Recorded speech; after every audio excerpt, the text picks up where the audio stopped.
नमस्कार।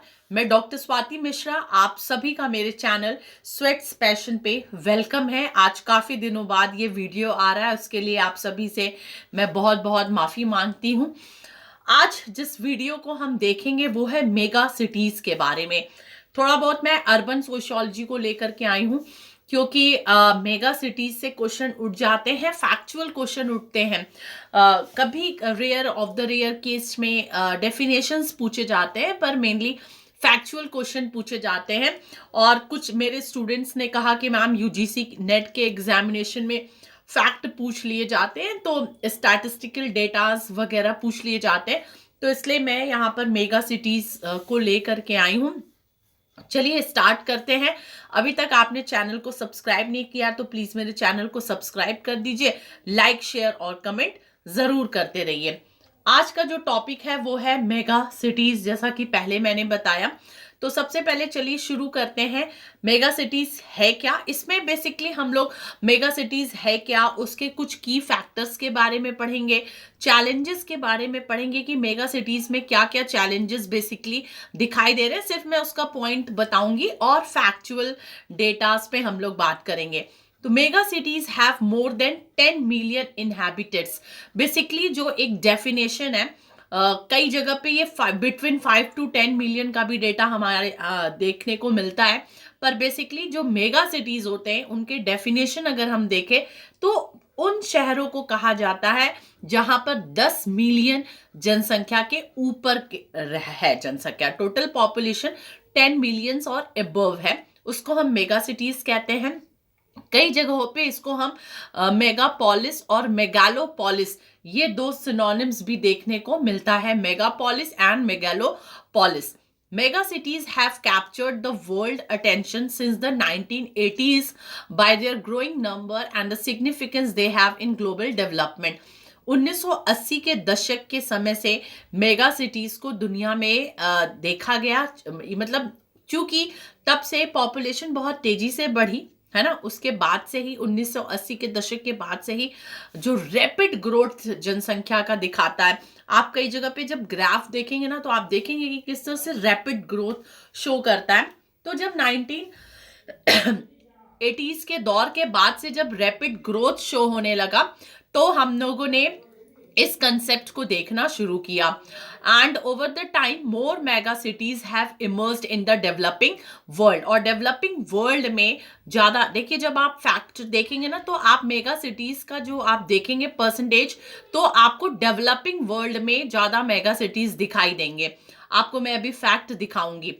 अब किस तरह से हम समझे कि मेगा सिटीज है ये, तो बेसिकली जो आपने अभी डेफिनेशन देखा उसमें पॉपुलेशन जो था वो की फैक्टर था ना, कि 10 मिलियन पॉपुलेशन से अधिक की पॉपुलेशन है तो उस शहर को हम मेगा सिटीज के नाम से जाने जाएंगे।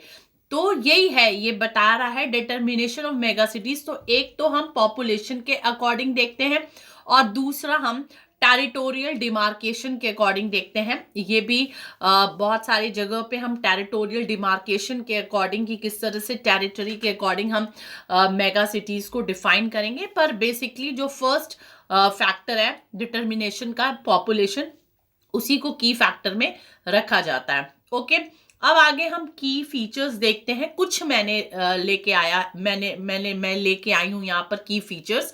तो की फीचर्स में क्या देखने को मिलेगा आपको कि मेगा सिटीज की जो प्रायोरिटीज है वो इकोनॉमिक कॉम्पिटिटिवनेस आपको देखने को मिलेगी, एम्प्लॉयमेंट की क्राइसिस आपको देखने को मिलेगी, इन्वायरमेंटल डिग्रेडेशन में भी क्यों मैंने लिखा है, क्योंकि आजकल जो डेवलपमेंट की कोशिश की जा रही है वो इन्वायरमेंटल सस्टेनेबिलिटी को ध्यान में रख करके कोशिश की जा रही है। उससे पहले जितने भी डेवलपमेंट के प्रोसेस अपनाए गए थे वो जरूरी नहीं था कि इन्वायरमेंट के पक्षधर हों, पर एक कहा जाता है ना कि अगर विकास है तो पर्यावरण की क्षति होनी ही होनी है, ये ऐसा कहा जाता है। पर अब कोशिश की जा रही है इस ओर कि विकास भी हो सके और इन्वायरमेंटल डिग्रेडेशन भी कम से कम हो सके। तो इन्वायरमेंटल डिग्रेडेशन में भी, इसलिए मैंने ये वर्ड यूज किया है। Holistic solutions are desired but difficult to achieve. जब भी मेगा सिटीज में हम होलिस्टिक सॉल्यूशंस लेके चलते हैं, क्योंकि बहुत सारे प्रॉब्लम्स हैं मेगा सिटीज के साथ। मैं जब आगे आपको चैलेंजेस पढ़ाऊंगी तो आपको पता चल जाएगा कि बहुत सारे चैलेंजेस हैं मेगा सिटीज में, तो उन सभी के सॉल्यूशन की बात की जाती है, but it is difficult to achieve. हम बहुत मुश्किल होता है कि सारे सॉल्यूशंस को हम अचीव कर सके, उनकी रेमेडीज सजेस्ट कर सके। This is a quite difficult task. Next जो की फीचर्स हमें दिखाई देता है कि प्राइवेट जो सेक्टर्स हैं, पब्लिक सेक्टर्स होते हैं, प्राइवेट सेक्टर्स होते हैं, मिक्स्ड सेक्टर्स होते हैं। जो प्राइवेट सेक्टर्स हैं उनका रोल और उनका इन्वॉल्वमेंट जो है वो मेगा सिटीज में ज्यादा दिखाई देता है। And the next, transport overtakes all the infrastructure. जो भी इंफ्रास्ट्रक्चर का डेवलपमेंट होता है उसमें सबसे ज्यादा ट्रांसपोर्ट फैसिलिटीज को इम्पोर्टेंस दी जाती है। ये की फीचर्स देखने को मिलता है मेगा सिटीज में। लाइक मैं वाराणसी में रह रही हूँ और आजकल तो मतलब मैं शुरू से वाराणसी में रही हूँ और अभी भी रह रही हूँ, और यहीं पर मेरा मतलब बॉर्न एंड ब्रॉटअप दोनों ही मेरा वाराणसी में है। वाराणसी में भी आजकल विश्व के धरातल पर बहुत चर्चित शहर के रूप में बनारस आ गया हर तरीके से।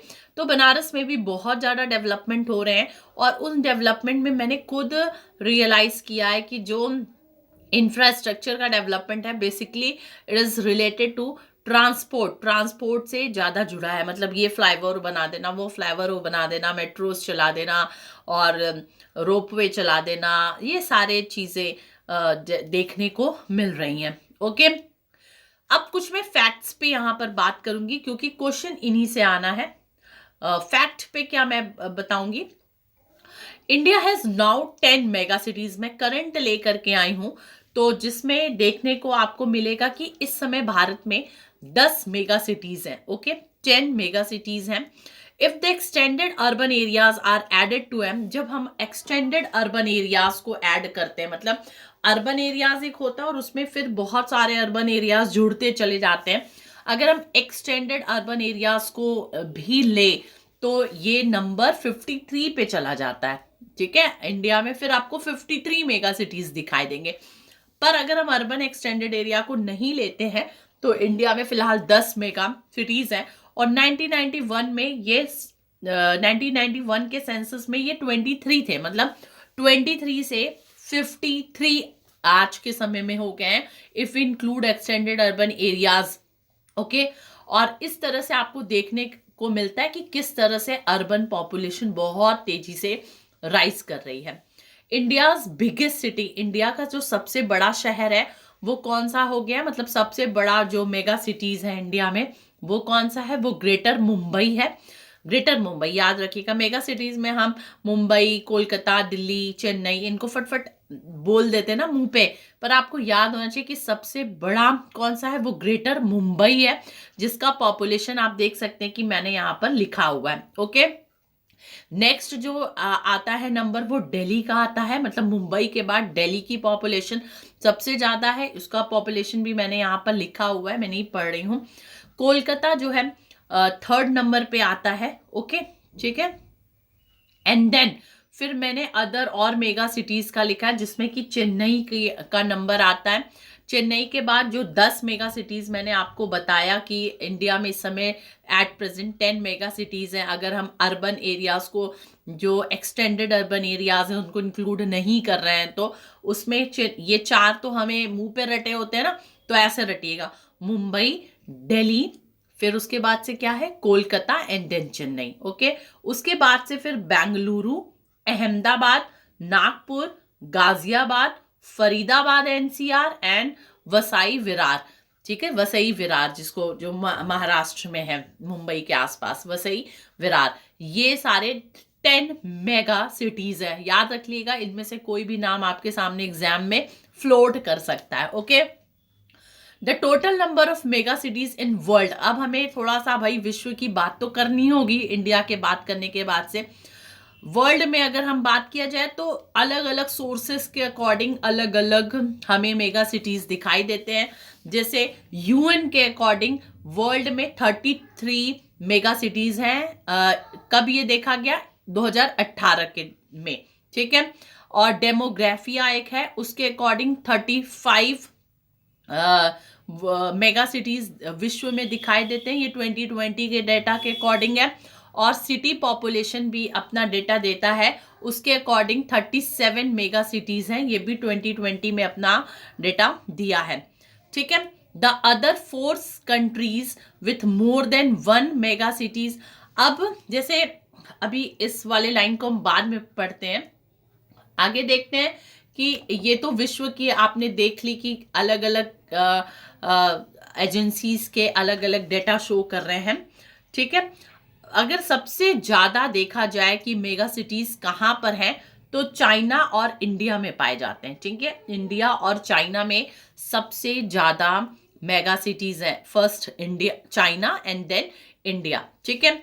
अगर हम अफ्रीकन मेगा सिटीज को देखें, अगर अफ्रीका में मेगा सिटी, अफ्रीका कॉन्टिनेंट है ना, मैं यहाँ पर यूरोपियन कॉन्टिनेंट की भी बात करूंगी, लैटिन अमेरिका को भी बताऊंगी, अफ्रीका को भी बताऊंगी।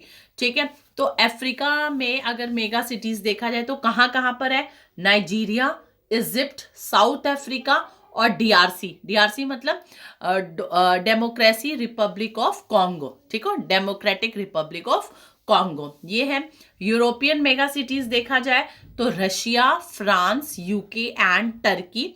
लैटिन अमेरिका में टर्की आप एशिया में भी जानते हैं कि है। लैटिन अमेरिका में देखा जाए तो कौन कौन से मेगा सिटीज हैं? Brazil, Mexico, Colombia, Peru and Argentina. याद रख लीजिएगा यह नाम, ब्राजील, मैक्सिको, कोलंबिया, अर्जेंटीना और पेरू। और सबसे, ये फिर से मैं दिखा देती हूँ, यहाँ पर कट हो गया था, जो सबसे विश्व का याद रखिएगा, वर्ल्ड का सबसे बड़ा मेगा सिटीज कौन सा है? वो है टोक्यो। ठीक है। Tokyo's Greater Tokyo Area as the largest mega city in the world. याद रखिएगा। ठीक है, फैक्चुअल डाटा ही इस पे था। Other 4 countries with more than 1 mega cities. अगर और कोई 4 देश जो जिसमें मेगा सिटीज हैं, तो उसमें आप ब्राजील, ठीक है, जापान, पाकिस्तान और यूएस, यहां पर 1 से ज्यादा मेगा सिटीज हैं। ओके, आगे बढ़ते हैं। वो वाला पेज मैंने देख लिया। Challenges of living in mega cities. Mega cities में रहने पे क्या क्या चैलेंजेस फेस करने पड़ते हैं। चूंकि हम लोग सोशियोलॉजी के स्टूडेंट हैं ना, तो हमें प्रॉब्लम्स देखना होगा। पूरा मेगा सिटीज पे मैं अलग अलग एक एक प्रॉब्लम्स, 2 प्रॉब्लम्स नहीं, क्योंकि मैं एग्जाम के अकॉर्डिंग चली हूँ, इस वजह से इतना बताए, इतना आपको जानकारी सफिशियंट है। चैलेंजेस मेगा सिटीज में क्या है? अचानक से आपसे कोई पूछ दिया तो आपको पता होना चाहिए कि वहां पर हाउसिंग क्या चैलेंज है। भाई अगर पॉपुलेशन बढ़ेगा तो क्या चैलेंज आएगा हमारे सामने? हाउसिंग का दो चैलेंज आएगा, रहने की समस्या हो जाएगी। ट्रैफिक इंफ्रास्ट्रक्चर, इतनी गाड़ियां, मतलब इतने 4 व्हीलर्स, इतने 2 व्हीलर्स, बसेस, इतने सारे ट्रांसपोर्ट, चूंकि ट्रांसपोर्ट पे ज्यादा काम होता है तो ट्रैफिक की भी प्रॉब्लम, वहां पर traffic congestion and traffic infrastructure को लेकर के हमेशा प्रॉब्लम देखने को मिलती है। वाटर एंड सैनिटेशन सप्लाईज में प्रॉब्लम है। इलेक्ट्रिसिटी सर्विसेज में, एम्प्लॉयमेंट में, नेचुरल है, पॉपुलेशन है तो एम्प्लॉयमेंट क्राइसिस रहेगी। Social and health issues. अब सोशल और हेल्थ इश्यूज जो है वो सोशियोलॉजिस्ट का कंसर्न एरिया होता है कि जब भी अर्बन पॉपुलेशन में बहुत ज़्यादा ग्रोथ हो रही है, या अर्बन स्प्रॉल आ रहा है, या इस तरह के मेगा सिटीज हो रहे हैं, तो उसमें सोशल प्रॉब्लम्स क्या मेनली जनरेट हो रही है। तो आजकल एक टर्म चला है जेंट्रिफिकेशन का। ठीक है, मेरे ख्याल से ये आपके लिए, this one is the unique concept. मेरे ख्याल से आप नहीं अभी इसके बारे में जानते होंगे, या जो जानता होगा बहुत लोग जानते भी होंगे। जेंट्रिफिकेशन, जेंट्रिफिकेशन की प्रॉब्लम देखने को मिल रही है। जेंट्रिफिकेशन का मतलब क्या होता है? Demographic displacement. डेमोग्राफिक डिस्प्लेसमेंट मतलब कि जो वेल्दियर पीपल हैं, जो धनी लोग हैं, वो अपने इन्वेस्टमेंट के पर्पज से जा करके पिछड़े एरियाज में जमीन खरीद रहे हैं। ठीक है, ले रहे हैं और वहां पर अपना बिल्डअप कर दे रहे हैं सारी चीज। तो सोशियो कल्चरल चेंज देखने को मिल रहा है। इस तरह से आपको दिखेगा पिछड़ा एरिया है बहुत, पर वहां भी बड़े बड़े मकान दिखेंगे, बहुत धनाढ्य लोग भी आपको वहां पर देखने को मिलेंगे। तो इस तरह का जेंट्रिफिकेशन का जो फिनोमेना है, ये मेगा सिटीज में देखने को मिल रहा है। मतलब कि an area as a result of wealthier people buying property in a less prosperous community. Okay, और साथ में इन्वायरमेंटल प्रॉब्लम्स तो देखने को मिल रहे हैं। इन्वायरमेंटल पॉल्यूशन प्रॉब्लम्स में एयर पोल्यूशन जो है वो मेजर है, साउंड पोल्यूशन है, फिर सॉइल पोल्यूशन की प्रॉब्लम आ रही है, और बहुत सारे इश्यूज हैं इन्वायरमेंटल प्रॉब्लम। मतलब वाटर का जो वो होता है क्वालिटी, वो बहुत डिग्रेड होते जा रहा है, क्योंकि अंडरग्राउंड वाटर का कंजम्पशंस बढ़ गया है और अंडरग्राउंड वाटर तक भी हमारा पोल्यूट होते चला गया है। तो आप ये सारे इन्वायरमेंटल प्रॉब्लम्स देखेंगे, और साथ में ये सोर्सेज मैंने दिए हैं। मैं हमेशा चूंकि सोर्सेज देती हूँ, बिना सोर्सेज के बात नहीं करती, तो ये मैंने सोर्सेज दिया है कि कहाँ कहाँ से मैंने ये सारे टॉपिक को रेडी किया है, ये सारे सोर्सेज हैं। तो मेरे ख्याल से आपको ये अच्छे से समझ में आ गया होगा। मेगा सिटीज इतना सफिशिएंट है आपको जानना, और फैक्चुअल डेटा को बहुत अच्छे से रट लीजिएगा। और सॉरी, मैं बहुत दिन से एक्टिव नहीं हो पाई हूँ, बहुत सारे काम होते हैं, इस वजह से थोड़ा सा प्रॉब्लम आ जाती है। फिलहाल आप अपने अध्ययन को जारी रखें और खूब पढ़ते रहे और अपने कंसेप्ट को पूरी तरह से क्लियर करें। हम लोग फिर मिलेंगे जल्द ही किसी नेक्स्ट टॉपिक और नेक्स्ट वीडियो में। Till then, bye bye, take care.